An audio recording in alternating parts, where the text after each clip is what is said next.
Welcome back. Welcome back to the podcast. Yes, I'm here. This is the Colonel and the Kid podcast, episode 15, the Big Sky Visit. And you're wondering if you're watching this podcast, I'm going no headphones, back to the black cowboy hat and camouflage shirt today, special. More on that later. But those of you not watching, just listening, you're missing out on the great, maybe this is going to become my new uniform. Be nice to have a go-to uniform for podcasting. Anyway, today is December 4th. Can't believe it.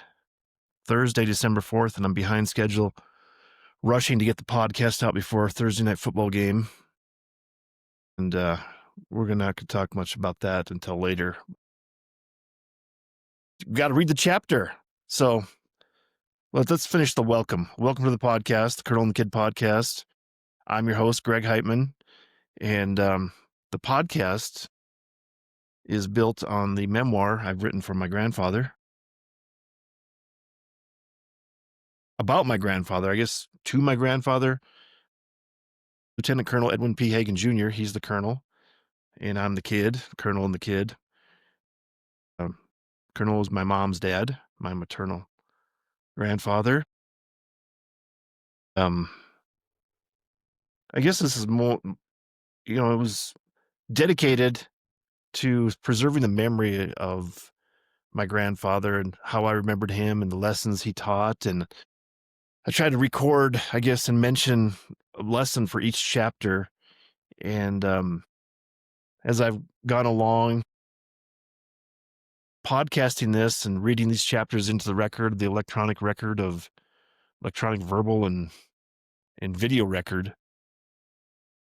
And even as I was writing it, it became more about, I guess, how I became me. That's what I concluded. And the idea that this is my own psychotherapy and my self-analysis and my psychoanalysis. And it's very, very cheap therapy. So I've enjoyed that as we've gone along. And the memoir, the actual book itself, when I'm reading these chapters, that's the spine of the podcast. And I build out from there. I kind of have some routine, regular, recurring sections and subsections going on. But the memoir itself is the main point. And what I've been trying to do lately is just go ahead and read the chapter up front, and then the people that don't want to listen to the rest of the podcast, they can go about their way and just stop listening. And I don't encourage that. I want to discourage you. I want you to remain on the podcast and listen to the whole thing, because you can hear the podcast and the Colonel and the Kid memoir, and then you can see sort of the resulting other things that are built around the memoir itself, and I guess what I call the strangeness of what is Greg after being developed over all these years and learning the influences and putting them into play from the memoir and the lessons my grandfather taught me. And you can judge yourself whether they're good or bad. But no, we will go ahead and read the chapters. In today's chapter, the name of the chapter is The Big Sky Visit, and it'll become obvious what that means when I read it. But it's chapter 15 as we plod along the podcast. So here we are. Let's go ahead. Let's get a drink before we start.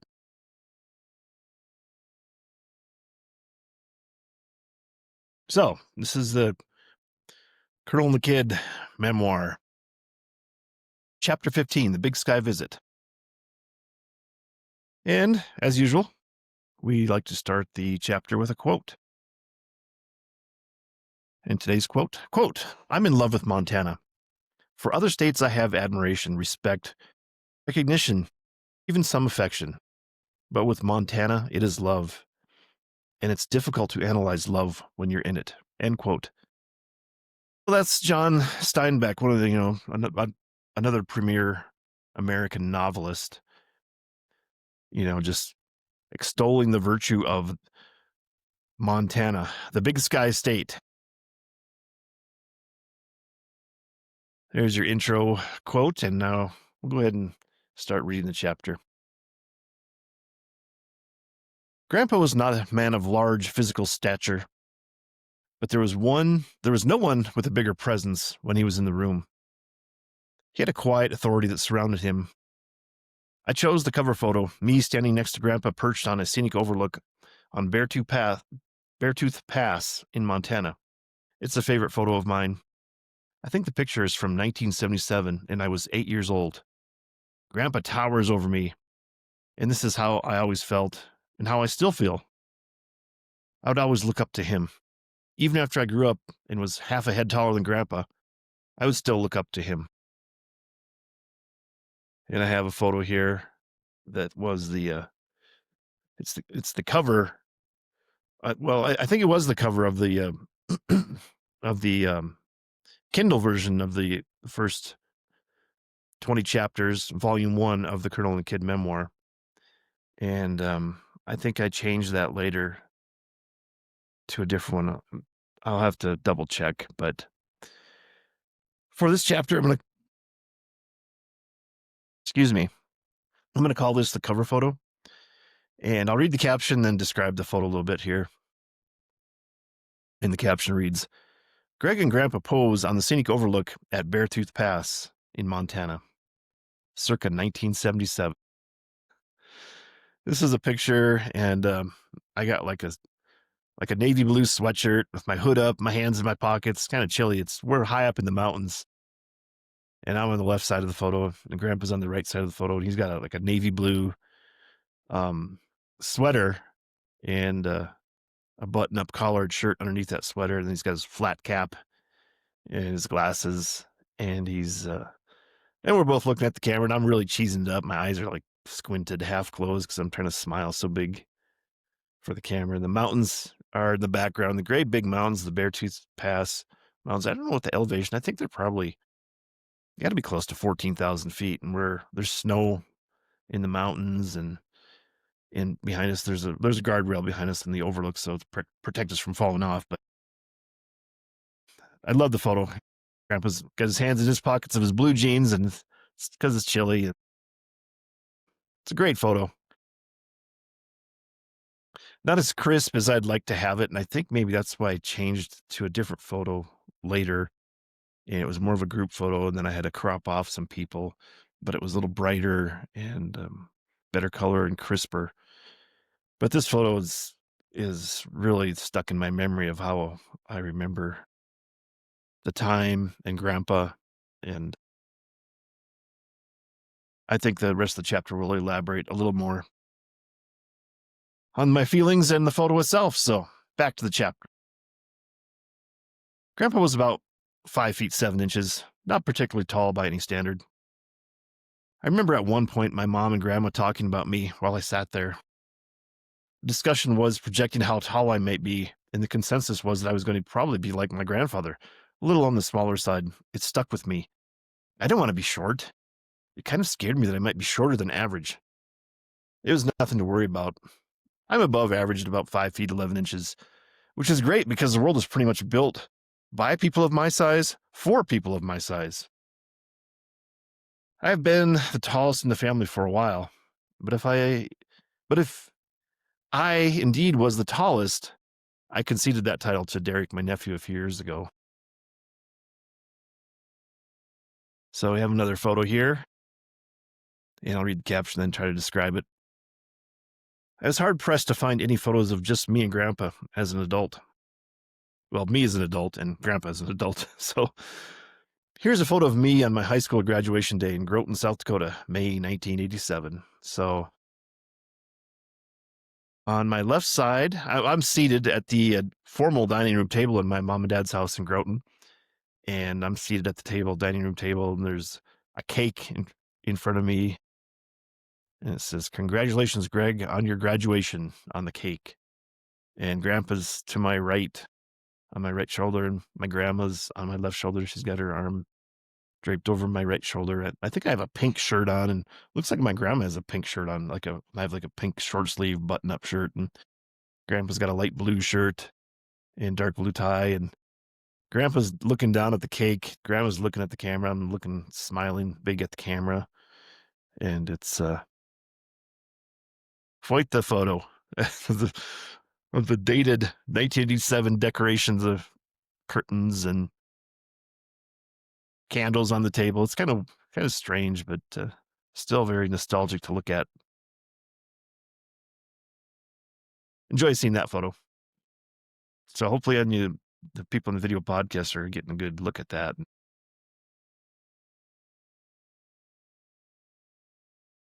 Decorations of the times. And then there's another photo here, and you can see it's another era, and you can look at the decor. I'll read the caption, then describe a little more. Here's a classic Christmas time photo from circa 1976 that was a quasi-tradition. The Heitman, Blado, and Hortness children lined up in order of age. I throw this picture in as part of the record to show my own stature. There I am in the middle with my long sleeve light blue shirt. From left to right, Grady, Jackie, Greg, Christy, Lori, Garrett, and Missy. And it's a classic photo because although the curtains look like they're light green, and the rest of the background is kind of dark because it must have been a pretty good flash to capture the foreground with the kids in it. But it's nice. It's a good photo. It's very crisp and focused and stuff. And I think pretty sure my dad took this photo. Pretty sure. And so Grady and I we're dressed kind of alike in the same like long sleeve shirt, light blue shirt, and then Jackie's got like a plaid flannel type shirt, maybe. I don't know if it's a button-up shirt. And then Christy's got some sort of sweatshirt on with green pants. Lori's got some sweater, looks like maybe a sweater with maybe a long sleeve turtleneck underneath it. And then Garrett towards the end, he's got a white shirt, but he's got this classic leather vest, like a cowboy vest on, long sleeve white shirt and with a cowboy vest on. Pretty cool. And then there's Missy at the end. She's got like a multicolored shirt on, long sleeve yellow shirt. And it's good Christmas time photo because it is Christmas time now because it is December, like I mentioned at the beginning. Good to have the Christmas photo during Christmas time. But back to the chapter. There was just something the way Grandpa carried himself that made him seem taller than he physically was. I've thought about it a lot, and I have concluded it is likely his military training and years as an Army officer that honed his character. He projected authority.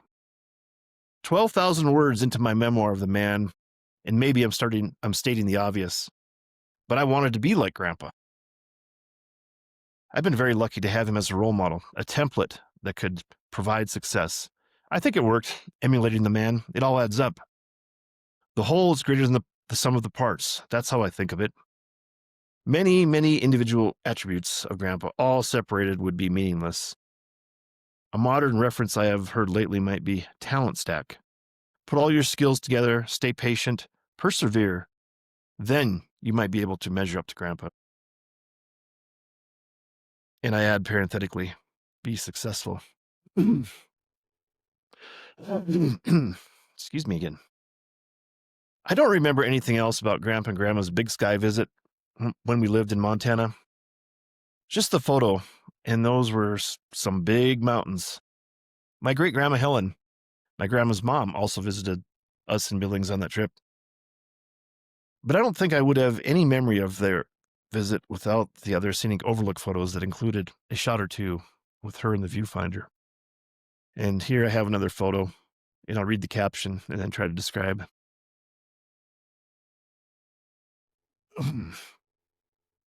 This is the collage of Grandma, Grandpa, and Grandma Helen on their Big Sky visit and sightseeing trip to Beartooth Pass. Photos circa 1977. So there's 1, 2, 3, 4, 5, 6, 7 photos in this collage, this little framed collage. And I suspect it was purchased at Kmart in the late 70s and put together by my mom as a memory collection of memories of the trip from her grandma and her mom visiting us in Billings, Montana. And then we took a sightseeing trip up to the big mountains. It's probably like 45, 50 miles away from Billings, near Red Lodge, Montana, I think is where it was. The Beartooth Pass that crossed over from Montana down to Wyoming.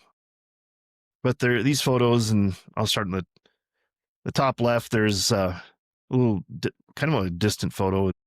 My dad took all these photos, I'm sure, except with the ones that he's in. There's a one with my dad in it. Well, first photo is it looks like Grandpa, Grandma Helen, and Grandma walking up the little trail to the scenic overlook, and my dad is above them looking down. They're kind of far in the distance, but can see them, kind of get the scale of how high up we are in the mountains.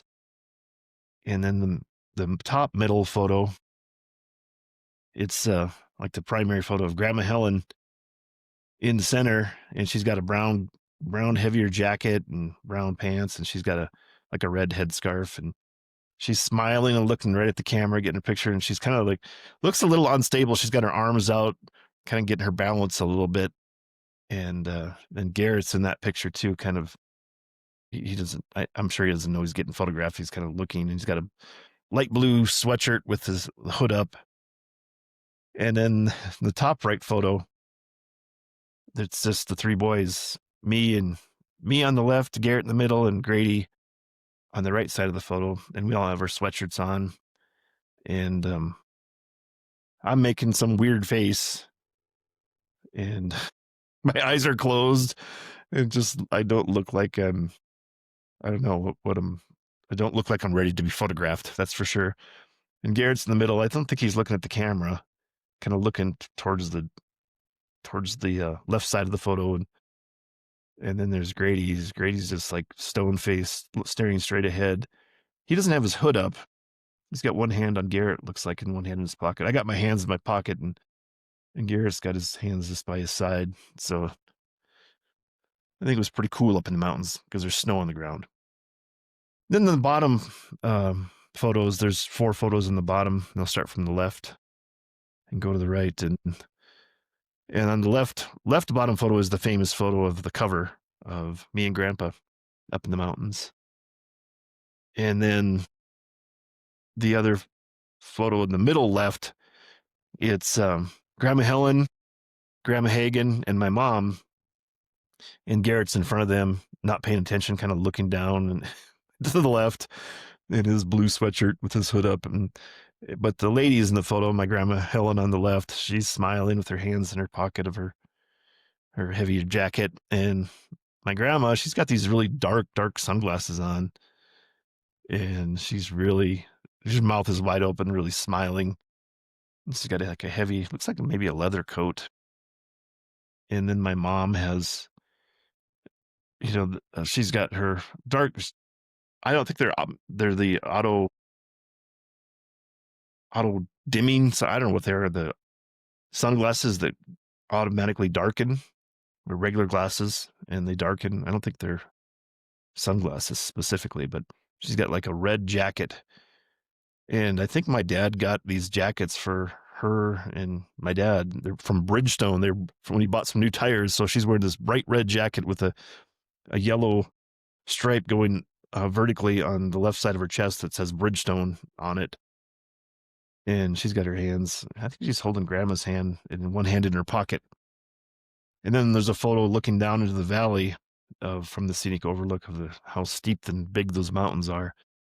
And then finally, I think Grady's taking this photo because he's not in it. And you can see it's Grandpa, me, my dad, and Garrett. And we all got our hands in our pockets except Garrett.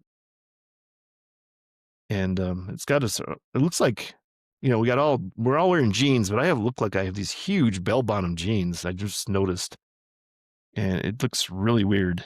It looks like I don't know, but this is the photo I think that was crisper, and I think I ended up cropping Garrett and my dad out of the photos to try to make this the actual cover photo of the Colonel and the Kid memoir, Volume 1. So I have that. It's a pretty good color on that photo, and glad it was preserved. So, and then finally, well, I don't know if this is the final photo, but I think it is. Yep, this is the final photo of the chapter. It's well, I'll read the caption and then describe the photo, and hopefully that you can look and see it on the video podcast. I'll add these photos to the video. But here's the caption. Grandma Helen surrounded by her grandchildren circa 1981. In back are Dickie, Grandma Helen, and Eloise. In front are Kathy and Carolee, my mom, and Kathy, my aunt. And so they're sitting on the famous couch that was sold to the movie business that I acquired from my mom and dad, who had acquired it from my grandma and grandpa, and eventually I sold it to the movie business here in Santa Fe, New Mexico. Well, actually, it was an Albuquerque company, I think, but they came up and picked it up here for me. But it's that classic hide-to-bed couch, flowery couch, and so Dickie, so Dickie and Eloise, that's my grandma's niece and nephew, and there's Grandma Helen in the middle of all the grandchildren. So Dickie and Eloise were the children of Richard and Joyce Hansen, and then in front are Kathy and Carolee, my aunt and my mom. And they're the children of Betty Jean and Edwin Hagen. So that's the sort of the summary of those photos, and I'll finish out the chapter. Maybe I've built a false memory around that photo of Grandpa and me in the mountains. The fact is, I saw that photo as a framed collage in the downstairs living room on my way to my bedroom thousands of times growing up in my parents' house in Groton, South Dakota. It likely sunk in as something special through the sheer repetition of seeing it. The thing is, I believe it. I believe in that memory and the idea that Grandpa was a big man. This photo is where the seed was planted to perform this self-analysis and document a how-to book. After all, this is basically a guidebook in appreciation of Grandpa's life and how to approach duplicating his success. The name of this chapter is The Big Sky Visit, but it might be more aptly named The Stature. So, we'll close out the chapter with a quote, as we always do, and then maybe I'll talk about the chapter a little more. So the quote is, quote, "Turn me loose, set me free, somewhere in the middle of Montana," end quote. And that's a lyric from one of Merle Haggard's hits called Big City. Anyway, that's the end of chapter 15, The Big Sky Visit, from the Colonel and the Kid memoir. And I guess, I started talking a little bit about how we're getting into the meat of the memoir here. And I guess I would say that that's especially true of this chapter, because I think just that photo of me and Grandpa and I think I asked to have that photo of just me and Grandpa, no, none of my brothers in it, just me and Grandpa. And then it was put into this frame and somehow sat on the shelf, and I would walk by and maybe catch just a glimpse of it walking to my bedroom in the basement downstairs. How many times did I walk back and forth and see it? I just wonder how many times a day go going to get something from your bedroom and just leaving and coming back, going to bed at night, whatever it was, just seeing that photo over and over. And it was probably imprinted on my brain and you know, how special grandpa was to me, I guess. And I think it probably helped inspire, just maybe triggered me taking action to try to record and document our relationship and hopefully provide some information for people to better their lives. And I can share some of the lessons I learned and preserve them for history and the betterment of society. How's that for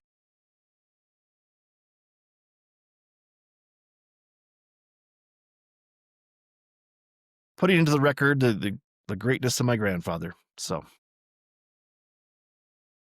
in my opinion, anyway, I did enjoy that chapter. And it may have turned into a little bit of, I guess, almost an aside conversation about family and cousins too, because I put those other pictures of the cousins at Christmas time lined up like that. And then my mom and her cousins, well, my mom and her sister and her cousins, with their grandma centered, in the center, and how they grew up with that relationship with their grandma. And I guess it's just interesting to me identifying those family links and documenting them and trying to preserve them for the next generations to be able to look at and enjoy and emulate, I guess, too. I guess maybe that's the thing that is becoming really the bottom line, that this is something that's I put together to help people. It's a guide and that they could emulate and maybe have some success on their own by following guidebook.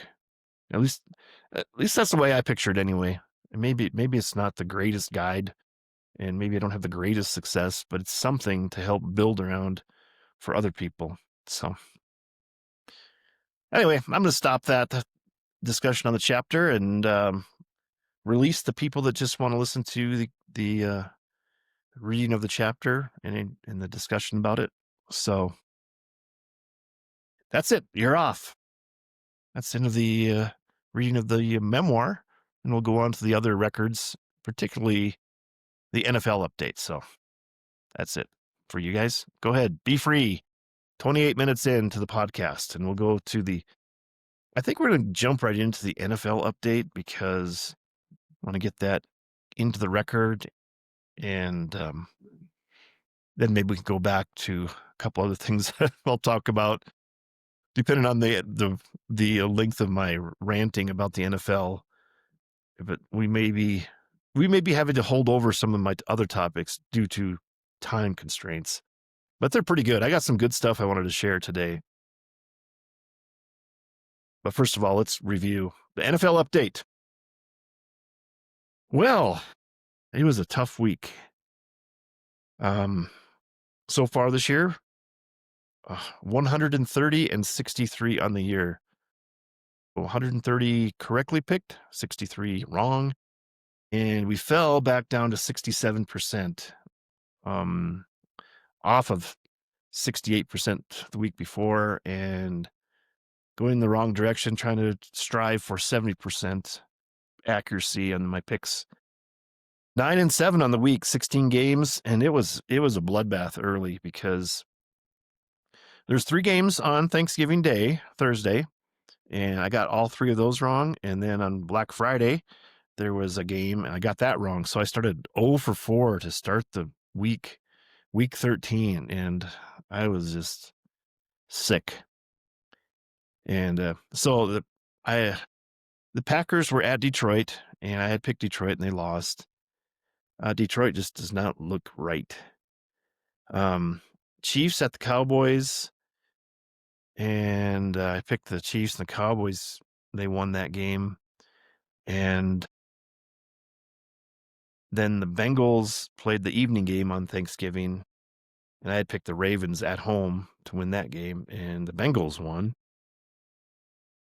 And then on Black Friday, Chicago played at the Eagles, and Chicago won. So I guess what the common thread for those games turns out to be, and I should have known this. I should have just not fell. I fell right into the trap of the NFL. I picked all the favorites, and 3 out of 4 home teams. Just it's not that. There's a trap that gets set up on the NFL, and it turns out that really it's again, it's not about competition. It's about viewership. What makes for the best game and what makes for the future best game, future matchups to make people tune in. And I lost sight of that, and I need to be more cognizant of that, making picks in the future as we get closer to the playoffs and how those matchups will affect the playoffs and future TV revenue and how things, come together in the NFL, which is not about competition and football. It's about money and how to generate money and help the economy flourish and help all the businesses associated with the NFL, the t-shirts and garments, whatever hats, whatever it is that you sell to advertise your team and be part of the, I guess the fun of belonging to something, be part of a winning team. I don't begrudge the NFL, but I don't like to think that we sit here and pretend that this is about playing a game on the field and deciding that we have a victor based on better, I guess, better athletes. I don't know. It's definitely not just athletic in that sense, as far as I can tell anyway, because there's the psychological part of football where I think there's just certain people that flourish in that realm, the gladiator type realm, and that you have different echelons of attitudes that go with playing any kind of sport, I guess. How bad do you want to win?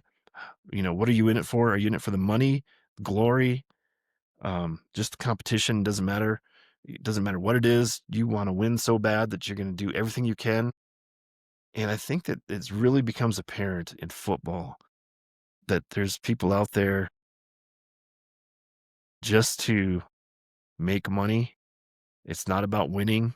It's like you play the game, get done with the game, go and hug them, shake their hands, and go and collect your paycheck, go home. It's just about a paycheck. And I think that there's other people that really want to win. They'll just do anything to win. And I think that really, if you start watching it and noticing it, you can see that there's that attitude that's out there, but they're under the thumb of the NFL and the matchups they want, the TV show that it has become. It's all there if you look at it. So I got to remember that when I'm trying to make my picks.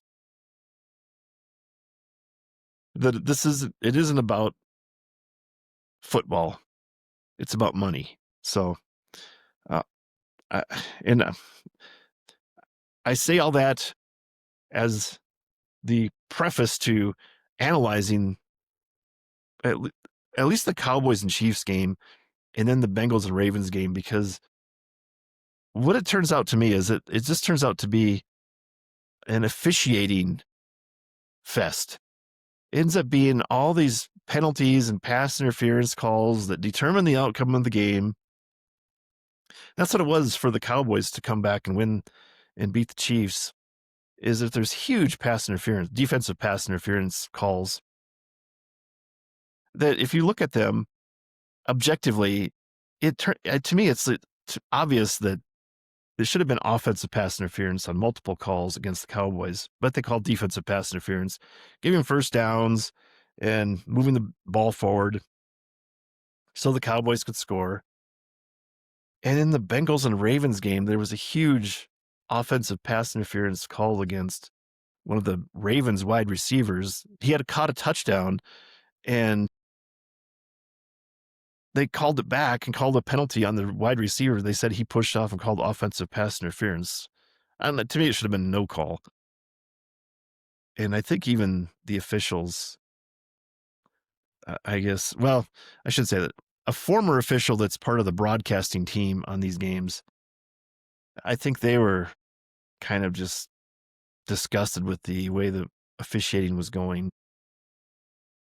If I remember right, they actually commented on it saying, well, it didn't seem like that rose to the level of pass interference. And they say it so subdued, like they're scared they're going to get in trouble by the NFL for actually speaking the truth. I always wonder about that. It's like, oh, I wonder if these guys are sat down and told about this stuff, that be careful what you say. You know, this is a multi-billion-dollar industry, and you are, you know, you're treading thin ice. So I don't know. I don't think I'm long for watching the NFL much longer with the real interest I've had over the, you know, past couple decades, really. I think I've really thrown myself into NFL football way too much. I think it's kind of winding down for me. That's okay. I mean, I think it happens just like everything. Time passes and you move on. So anyway, that was my big comment on those games, and I'll just review the rest real quick here and see if anything pops into my mind as I go through. 49ers at Browns. Picked 49ers, got that one right. Jaguars at Titans. Picked Jaguars. Titans are terrible. Still one of the worst teams in the league. That game was closer than it probably should have been, but Jaguars still pulled it out. They're still, as bad as the Jaguars have played at certain times, they're still competing for playoffs and have a chance to make the playoffs and maybe win some games in the playoffs, which is weird. Texans at Colts. I picked the Colts at home in that game, and Texans beat them. Texans may have the best defense in the league. They could come back and make the playoffs possibly after being pretty terrible for most of the year. Saints at Dolphins. Dolphins win that game. I picked the Dolphins. Falcons at Jets. I picked the Falcons, and Kirk Cousins starting quarterback, filling in for the injured Michael Penix. Falcons leading the whole game and then lose on a last second field goal by the Jets. Jets winning at home for their second win of the season. Jets are just so bad, but the Falcons must be just, they're terrible too. Cardinals at Buccaneers. Buccaneers, I picked them. They won at home. Rams at Carolina, upset of the week, probably. The Rams, probably the best team in the league still, in my belief. Going to Carolina and losing to Carolina, which is a 500 team. Improving, apparently, but that was a big shocker. Vikings at Seahawks. I picked the Seahawks to win that, and the only surprising thing about that game was how bad the Vikings looked. I moved them down to the worst team in the league. Worse than the Titans. The Vikings have 4 wins on the year, I think is what they have, but I'm not sure how they won any game. They are so terrible, and there's just no hope. I feel like if you're a Vikings fan like me, we're in for probably 3 or 4 years minimum of just not competing. I mean, not being able to compete. And I don't know what to recommend for them. I would say that the main recommendation would be get rid of the general manager, who I think is not qualified to be general manager. Went to an Ivy League school, was working in Wall Street, somehow got into an executive office in the NFL, I think with the 49ers first, and then into the Cleveland Browns organization. and somehow has ended up being a general manager. I think he's in his early 40s, and I don't think he has any qualification in football to be, I guess, evaluating talent and running and managing personnel in the NFL. It's just bizarre to me that this, as far as Kevin O'Connell, the head coach for the Vikings, I mean, he helped put them in the situation, I guess, that the idea that JJ McCarthy can be a quarterback in the NFL, and apparently can be, because he can't stay healthy enough to get on the field and even actually put up enough, playing enough games to be able to evaluate whether he has enough talent to play in the NFL. There's that old saying, I can't remember where I heard it, but I hear it repeated quite often, talking about abilities. The best ability in the NFL is availability. If you are not available, no matter how talented you are, no matter how fast, how you can throw or catch, run, whatever, if you are injured all the time and you're not available, it's worthless. So I just have no hope for the Vikings at this point. I mean, it's probably going to be years, unless some miracle happens. I just project doom for the Vikings for, I'd say, 3 to 5 years before they can recover from this little stint that they've fallen into. And it's exacerbated in the fact that they played the Seahawks. Seahawks shut them out, and they had, the Vikings had a quarterback. I think I'm pretty sure he's a rookie. This is his first time he ever played. He started a game, I should say. He played, I guess, some mop-up duty or whatever earlier, taking some snaps. He went to University of Minnesota. Then before that, he was with University of New Hampshire. So his Max Brosmer, he was so bad, and he made such a terrible play at the end of the first half that was psychologically just defeating for the Vikings. And you have to see the play to really understand how terrible it was. Vikings got shut out for the first time, I think, since 2008 or something like that, and they were just so bad. It just looked embarrassing. And like I said, what exacerbated the loss was that the Seahawks quarterback was the quarterback for the Vikings last year, and his name's Sam Darnold, and he led the Vikings to 14-3 record. Looked good until there was any pressure on him at the end of the year, and then in the playoffs where he just totally collapsed. And I think that's what Sam Darnold is. Good when it doesn't mean as much, but when the pressure's on, I think he folds like a cheap suit or economy tent. He will just collapse under that pressure. So I kind of feel sorry for him, because I think the Seahawks are having a good year, and I think they're going to collapse. Although you can be a mediocre quarterback and still win a Super Bowl. Trent Dilfer with the Baltimore Ravens back in whatever year that was, 2002 or something like that, 2003 time frame. Trent Dilfer was less than average, I think, as an NFL quarterback.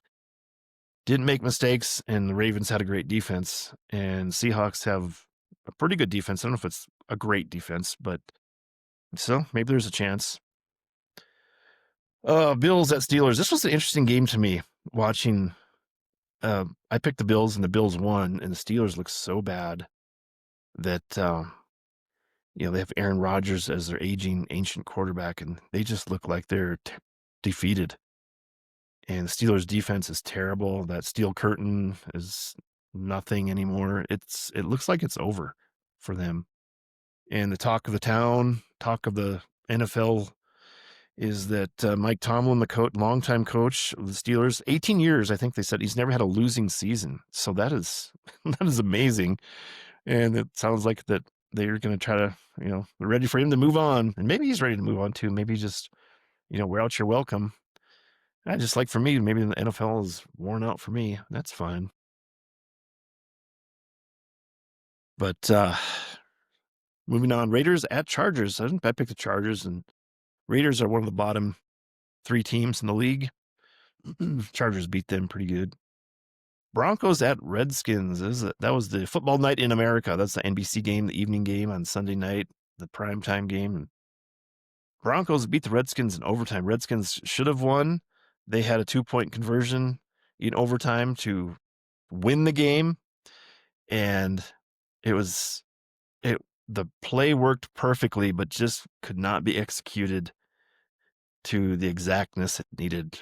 And the quarterback, Marcus Mariota, the backup quarterback for the Redskins, couldn't get the pass over to complete the 2-point conversion. Couldn't get it over the defensive.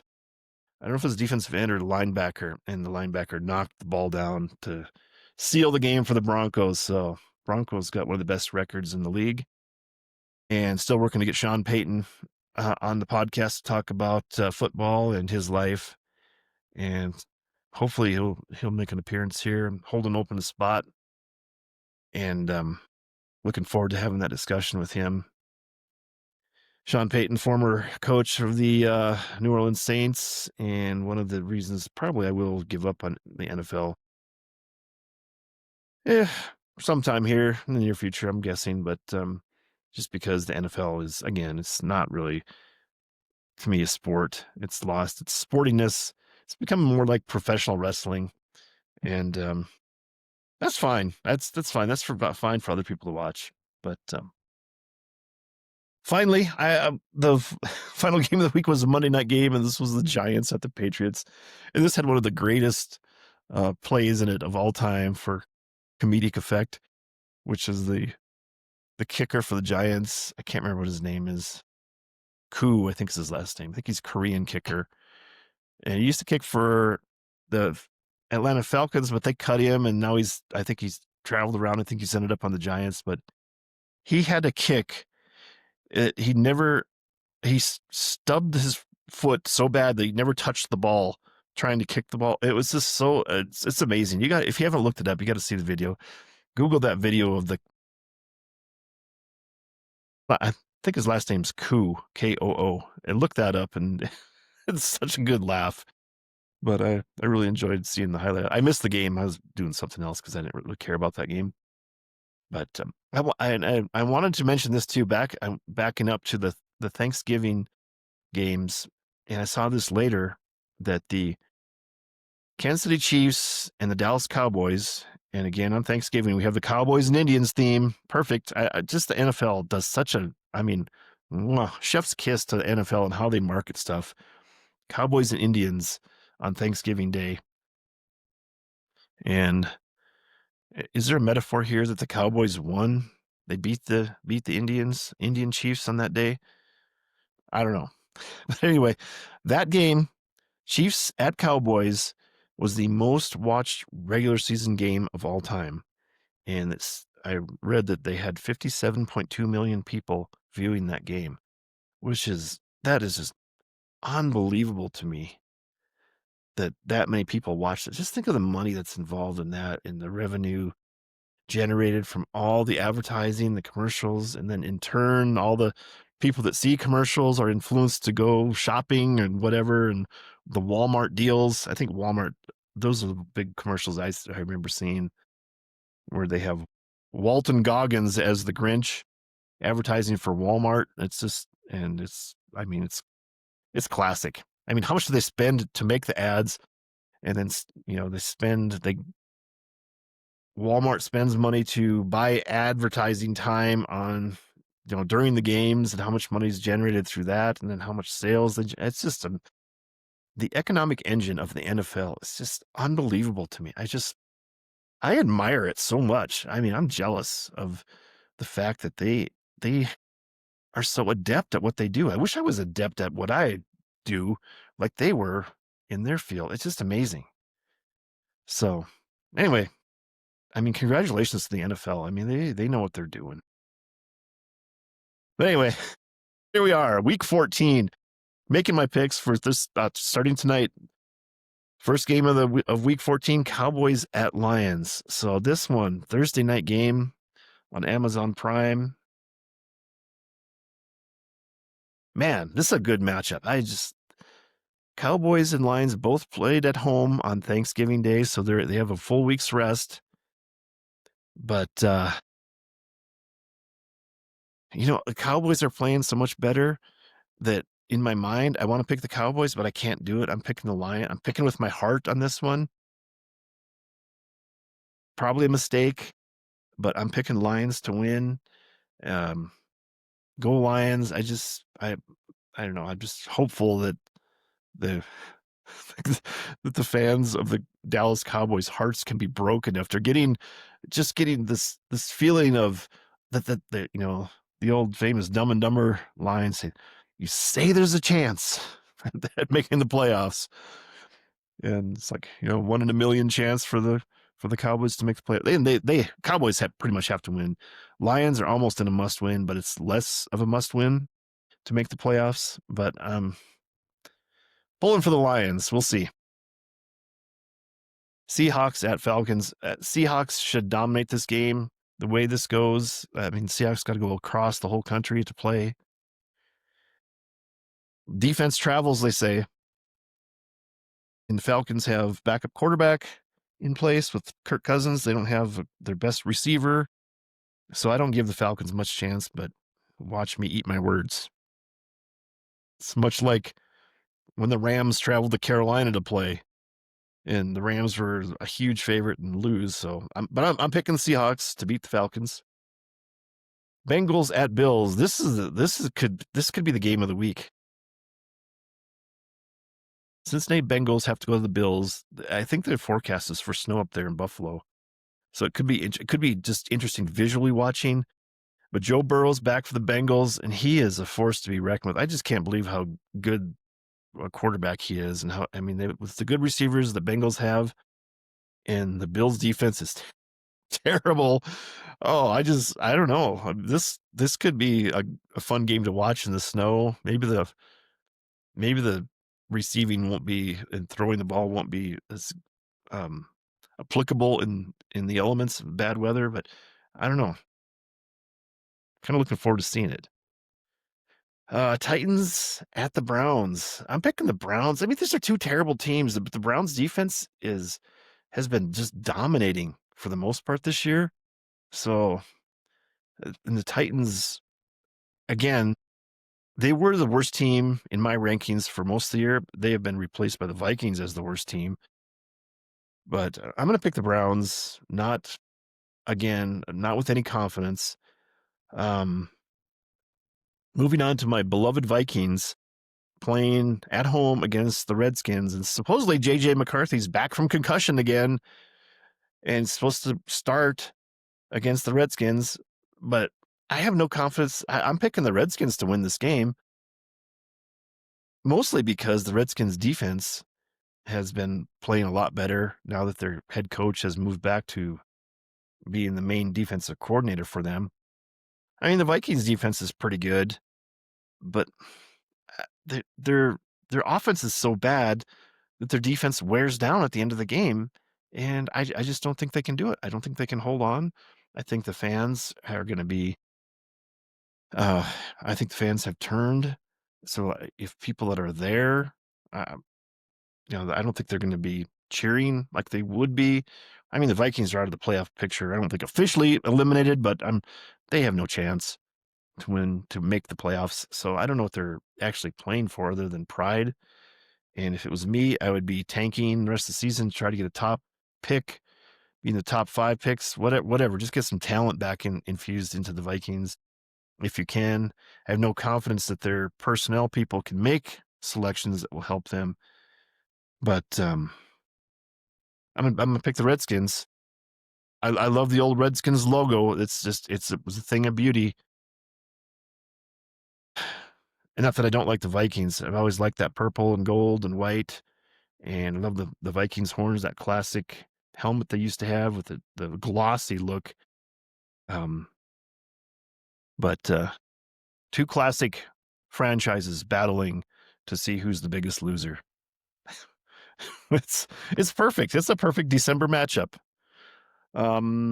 Dolphins at Jets. This is a tough week for me. I'm going to pick the Dolphins on the road. I think they just have way more talent, but they're so sloppy. And I don't know about Mike McDaniel is their coach. I just have no confidence that he can that he's a good head coach. I think he's a good offensive coordinator, but I think the Jets have more of an inspirational leader at coach, former player, former all pro cornerback. I think they have a lot less talent on the Jets, but a lot better motivation. I'm picking the Dolphins still. I think talent can override bad coaching in this case. But please, again, like I should always say this to start with, but I'm in the middle. I'll make my middle statement here. Do not bet on the NFL. Do not gamble. It's not worth it. No matter how many endorphins you achieve by betting and maybe winning here and there, you're not going to win because it's all rigged against you by the sports books, including the NFL, who's in bed with the sports books now. I mean, they're one and the same. They're advertised and sponsored by the NFL and partners. I guess they call them partnering with their advertisers. So I mean, don't gamble. Pick these games for fun like I do, and then I mean, I pick them for fun. I don't have fun picking them because I end up being frustrated by my lack of ability to pick, but it ends up in like reverse psychology. I do have fun because I can laugh at myself and how badly I pick, and then I can reevaluate and analyze what's really going on behind the scenes. And I need to, again, maybe take another look at these picks as I look at future matchups. I'm not doing that at this point because I had already made these picks before I went through my big analysis of how these games this week affect next week. I didn't do that yet. So I just have matchups based on competition of this week. And again, the competition is not competition. It's about how do we get eyes on TVs to watch these games. Oh man, I've gone down quite the rabbit hole here, haven't I? So, but on to the next game. Saints at Buccaneers. I'm picking the Buccaneers because I think that Baker Mayfield is better than the other quarterback. His name's Shuck, I think, for the Saints. Anyway, Buccaneers to win that game. Colts at Jaguars. This is the worst game of the week for me to pick because the Colts are fading. They have a quarterback, Daniel Jones, who has a broken leg. The lower, was it the fibula? The lower non-weight bearing bone in his leg. It still has to hurt like the Dickens. I can't, to play on a broken leg, you just got to be, I think you can't be there mentally. And this is the mentality of NFL football. Oh yeah, I'm just going to go out and play on a broken leg. No big deal. I mean, you're taking so many pain-killing shots and injections into that leg so you can't feel your leg. I guess maybe their doctors are convinced that there's no long-term damage that's going to happen. So that's fine. You can do what you want. I mean, that's the mentality that it takes to make that money in the NFL. I mean, you just got to be willing just to forget about pain and suffering and anything else. I guess hopefully it's that will to win and not just make money. I don't know. Maybe it is money for him. I don't know. I'm picking the Colts because they have had a good running game all year with Jonathan Taylor at the running back, probably the premier running back in the league. We'll see if the Jaguars defense can stop them. I don't think the Jags can stop them on defense. I think the Jaguars defense is, maybe the top 25%, maybe in that echelon. But their offense is suspect. I don't think their offense can, give their defense a rest and stay on the field long enough to provide the Jaguar defense to recoup and put that best effort out there. So I'm picking the Colts. I'm not sure who's favored in that game points wise. I didn't look. I usually don't look at those, but I think, I think the Colts can win. Don't be surprised if they don't. And again, this is a tough week, and nothing's going to surprise me on these games. And if I have another bad week, I won't be surprised at all in my picks. Steelers at Ravens. I think I did do some analysis on this game, and I think if the Ravens win, it's better for the NFL and ratings and TV watching. And I think the Steelers, they've hit the wall, and I think they're done.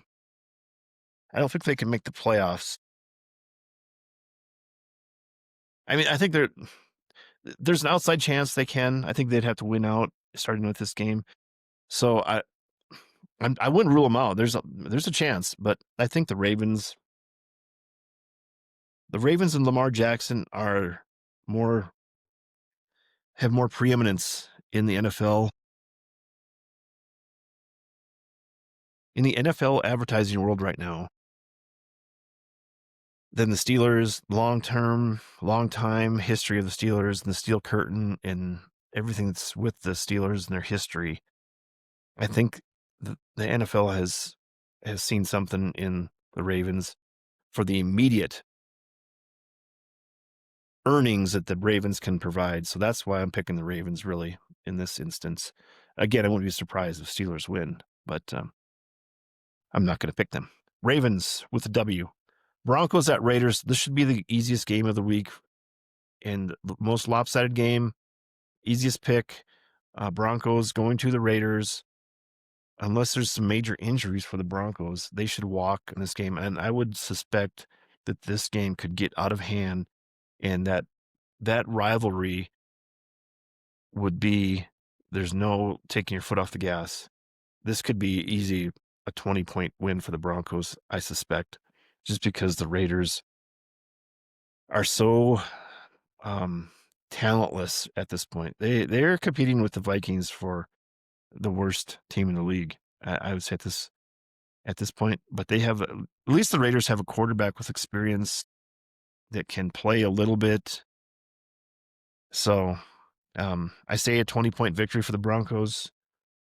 I'll probably eat my words on that, but I'm picking the Broncos. Bears at Packers. I'm not a believer in the Bears.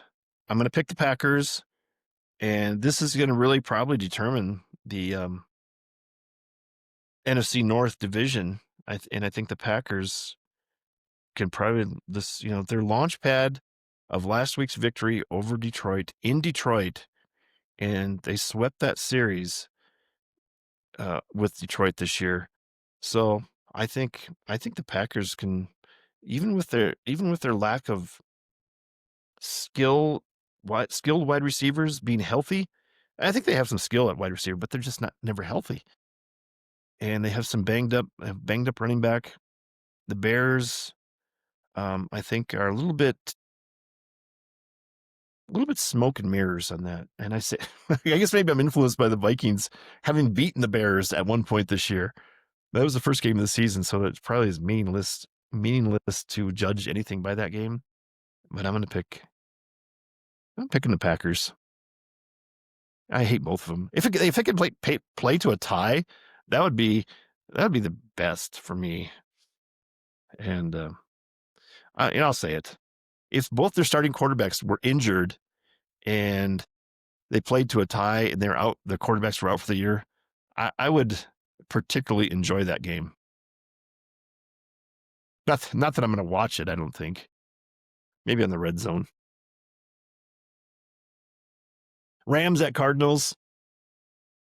I'm going to pick the Rams. It seems like Cardinals always give the Rams a hard time. This is a division game. So for them in the West, it's being played at the Cardinals. The Rams are probably going to be very upset, and they could really put the beat down on the Cardinals, I think, possibly. But, they're NFL players. They may show up, might not show up. Who knows? Another tough game. I think this is the Sunday night game. the Texans at the Chiefs. Chiefs in their last gasp. If they don't win this, they're probably not going to make the playoffs, I'm guessing. Texans defense they might be the best defense in the league right now. And they have enough offense, just enough to squeak by. But I'm going to pick the Chiefs. I'm just, again, what is it? You know, picking with my heart over my head. I don't know. Even though I have Kansas City Chiefs fatigue. I still believe in Patrick Mahomes for some reason that he can pull it out. Obviously, he can't because they've been getting beat consistently and losing to the Cowboys last week. I don't know. I'm going with the Chiefs, and it's probably a coin flip. And finally, Eagles at Chargers. I'm going Eagles. I think the Chargers are they have a real lack of talent on that team surrounding Justin Herbert, who broke his finger. And I'm pretty sure he's playing. It's broken on his non-throwing hand, left ring finger, I believe. Eagles got to travel out there after suffering the humiliation of being beaten by the Bears on Black Friday at home, getting booed off the field by their precious Philadelphia fans. The Philadelphia fans for all their sports. It just, they're just bad people. That's my conclusion. I've never been to Philadelphia. Don't care if I go. I just really dislike Philadelphia fans for sports. They seem like they're mean for no reason. They're excessively mean, and I don't know if that's because they're Philadelphia fans, or if that's just because they're Philadelphians. I mean, it's what is it? Philadelphia means brotherly love. I think that's what it translates to. And is it Greek? I think that's where it's from. And they call it the city of brotherly love. And it's apparently an ironic name in this instance. So I don't know. Not a fan of the Eagles. I'm going to pick them, and hopefully I will have a better week. Maybe, what would be awesome? And this would be unexpected and really a boost for my Christmas spirit. If I could go 14-0 with my picks this week, that would be the most awesome thing and put me in a really good mood for the holidays. I've never had a perfect week picking football games in the NFL. I've done this for years, 20 years plus probably, picking every week my games, whether it's just on the Yahoo Sports fantasy app. We had a little pool. We had pools here and there run by family members and cousins and the like. And I never had a perfect week. Maybe this is the week. Let's just throw that out there for the NFL spirits and see what happens. We'll mention we still have some buys. We only have 14 games this week. We have bye weeks for some teams: Panthers, Patriots, Giants, and 49ers. Seems stupid that they still have bye weeks at this point, but oh well. That's it. That's the week that's the NFL update. And I know I ran on long there. So I'm gonna tease all the stuff that I have except the music update I wanted to get to, and the marketing update. I wanted to market the old Long Hollow book. Maybe, I don't know. It makes a great Christmas gift. An actual paperback copy of Long Hollow. I almost said a hard copy. I guess it's actually it's not a hardcover book. I don't have any hardcover books, and I think maybe I will make some. I think you can order them. I think I can go into my account on Amazon and have some printed up. Maybe I'll do that during the Christmas break. And I don't know why I said Christmas break, because I'm on break all the time since I'm retired. I don't. It's It's really funny I said that for Christmas break because I was out and about yesterday on a Wednesday afternoon, like 1:30, went to the grocery store, and the parking lot was full. And it's like, how can this be on a Wednesday? I mean, school's still in session. They're not on holiday break yet, and I mean, we're still 3 weeks from Christmas, and yet the traffic and even at the grocery store would in like a normal time, non-holiday season, it was just so crowded, just unbelievable to me. So it really put me in the anti-Christmas spirit. So I don't really know how to get around that. But so I'm gonna skip over. I will tease. I do have a topic for the "Look What I Found" section, and I'll save that till next time. And I do have a topic for the verbal abuse section that I like, so I particularly enjoy talking about. And I should share it, but I will save it for next week. It's not. This is a tease, and I'll. I do have something for the license to podcast, which is my license plate section. But I'm going to save that till next time. And then I have a special section that I finally was able to find the information I wanted to share, and but it's called the ponies, and it's a horse racing section. So, but I'll save that. I'm just teasing that till next time when I can have more time. But I did want to. I'm calling this a musical update, the music update section, and I did want to talk about it because I think I did mention that I had a music update last podcast, I believe, and was talking about Christmas music and the like. But today I wanted to mention that for those watching the video podcast, yeah, I am wearing the black cowboy hat, which maybe this will become the mainstay for my uniform podcasting, wearing the black cowboy hat and no headphones. I do miss the headphones. I do like listening to myself, making sure that the levels are better, and that if it does quit, that I know if the volume would go out. But I don't like wearing headphones because after a while, you can kind of feel them too much, and you get conscious of wearing headphones. So no headphones. But anyway, I'm wearing the old black felt cowboy hat, and I felt it went well with with my shirt that I'm wearing. This is the black camouflage shirt that I just talked a little bit, but this is like a Christmas shirt because it's got like the pine tree, like an evergreen tree on it. Sometimes I'd wear this to work. This is how I would dress for work when I was actually working at my job with Federal Highway Administration. And I don't know, maybe you can see my new addition if you're watching the video podcast. They sent me this plaque for 30 years working for Federal Highway, which it's kind of, there's some irony in that because I didn't work for 30 years with Federal Highway. I only worked for 25 years. But they sent me this really cool wooden plaque that's engraved and etched with a 30-year plaque. I had over 30 years with federal government, but only 25 with Federal Highway Administrations. So I do like that there's an error on my plaque. I think it speaks volumes with, just about the federal government and working for federal government, and volumes about my career with them. That it's wrong. So anyway, I mentioned that because I also wanted to point out, I don't know if you see it over here, I have a Christmas decoration up, this classic Christmas tree that was in the 50s or 60s, I think.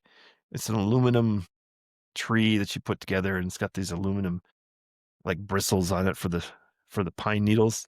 Love it. It shows up in some pictures throughout some of the memoir too, here and there, and that's all the Christmas tree I have up right now. But anyway, I have this shirt, and it's like Christmas themed, so I wanted to mention that. And so I call it the coniferous camouflage because this is for hunting in the pines, and it's also known as the peekaboo pine tree camouflage, pine peekaboo. So I'm using some alliteration there.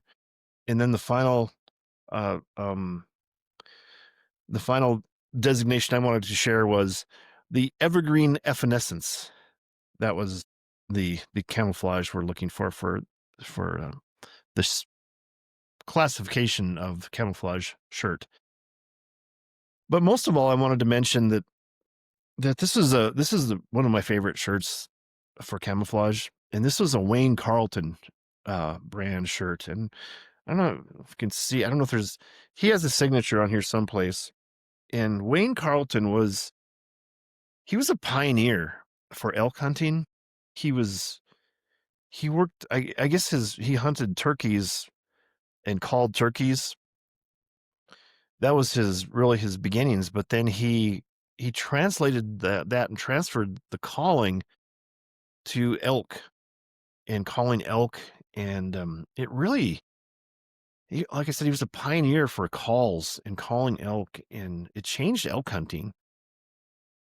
And from what I understand too, but I remember getting this shirt and Wayne Carlton and seeing articles about him. I probably got the shirt 15, 20 years ago. It still fits. It's pretty tight, but I like it, so I'm keeping it. But anyway, Wayne Carlton passed away in August, and I think he was 81 years old. And I guess I always admired him and his. I guess just the chance he took he's like a revolutionary, I guess, in elk hunting, where just really, I mean, he wasn't the first, I don't think the only, but he helped really revolutionize and popularize elk hunting calls and calling elk. This was one of his signature camouflage shirts that he would wear. I took a screenshot off of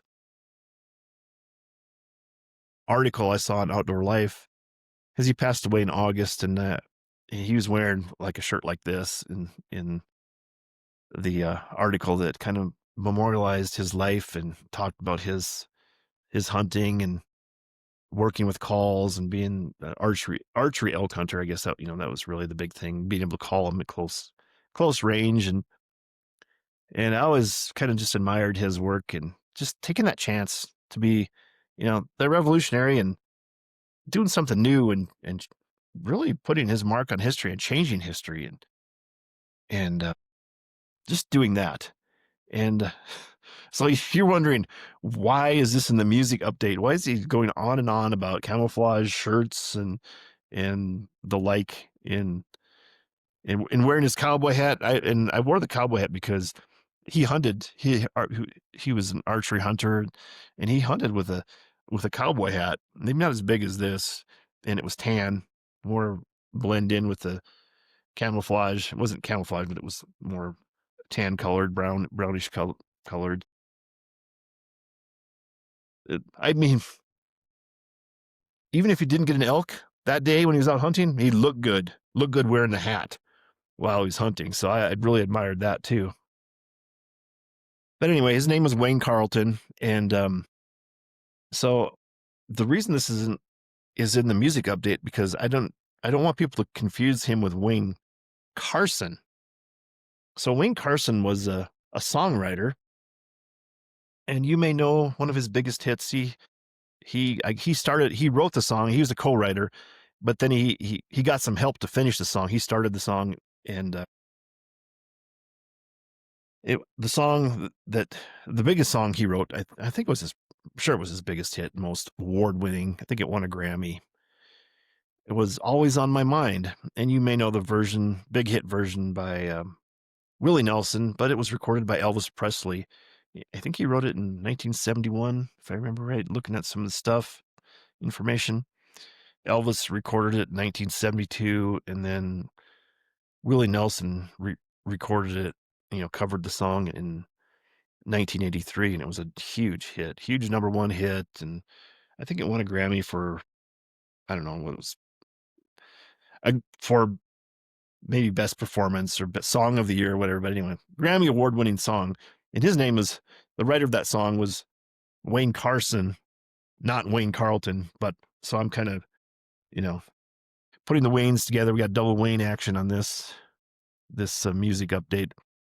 And Wayne Carson, I wanted to mention, since I'm talking about him, I wanted to mention he had another big song that he wrote. It's called The Letter. It was by the Box Tops. It was a really huge hit. And in the 60s, maybe like the mid 60s, 65, let's say, the Box Tops had a singer who was a teenager. He was like 16 years old. His name was Alex Chilton. And he had this really rough, gravelly voice, just very distinct. And just, if you check it out, Google The Letter by the Box Tops. And then also Wayne Carson wrote the song Soul Deep by the Box Tops. And that's a classic song too, because I remember that being advertised as sort of this compilation of the 60s song. That's a great, it was a part of the great commercial for that I remember seeing that song Soul Deep. I don't think it wasn't a big super hit like The Letter by the Box Tops, but it's a good hit. Good song, good hit song. Nowhere near as big as Always on My Mind. Highly recommend you Google those songs, look them up on YouTube and listen to them. And just enjoy that music for the year. And then you can think of Wayne Carlton and Camouflage, Cowboy Hat. I just get a good feeling, good Christmas feeling talking about these songs and Wayne Carlton and Wayne Carson. Couple Waynes. Pretty good. Anyway, so ran a little long today talking about football mostly, unfortunately. So I do, like I said, I teased all those topics for next time, and I can't wait to share them with you. We'll try to make sure we can fit them in next time. Maybe not go too long on the NFL, but if we can't, when the NFL season's over, we're probably gonna have a lot of space to fill. So maybe we can really get into some other stuff, the side stories from the memoir later on.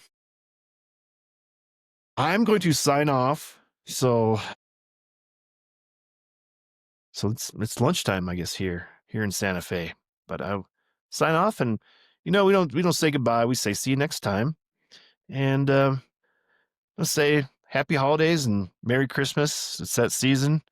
Yeah, we'll be back before we'll be back next week before the Christmas season really, really kicks off into full gear. We did get some snow, so maybe we're gonna have a white Christmas here in Santa Fe after all. But I'm kind of hoping it's kind of melts and gets warmer again. It's pretty chilly this morning. I didn't have to shovel any snow, thank goodness. Melt sidewalk and driveway all melted. That's the nice thing about Santa Fe. Usually you get the perfect snow here. It snows and looks pretty and then melts by the afternoon. So that's the best kind of snow. That's the second best kind of snow. The best kind of snow is from my house, looking up in the mountains and seeing the white snow on the mountains far away and say, yep, that's beautiful up there. Keep it up there. But anyway, there's your weather report from Santa Fe. And I'll say, just again, happy holidays. Stay positive. Don't let the negatives of the season get you down. Maybe like I mentioned there, the traffic and the hustle and bustle and the crowded stores. Just be positive. Take that as the spirit of the season, interacting with all those people, and stay positive, be proactive, be glass half full person. I struggle with that myself, but I'm trying to be that, be on the sunny side. Finally, be assertive, be positive, be proactive. You take charge. You take charge of your life. You do, like I say, my NFL metaphor here, you win the coin toss, take the ball, march down the field, and score this Christmas season. That's all I can say. Be positive. And we'll see you next time. I'll sign off with this. Knock, and the door will be open to you. Seek, and you will find. Ask, and you shall be given. That's it. Signing off from Santa Fe. Happy holidays. Merry Christmas.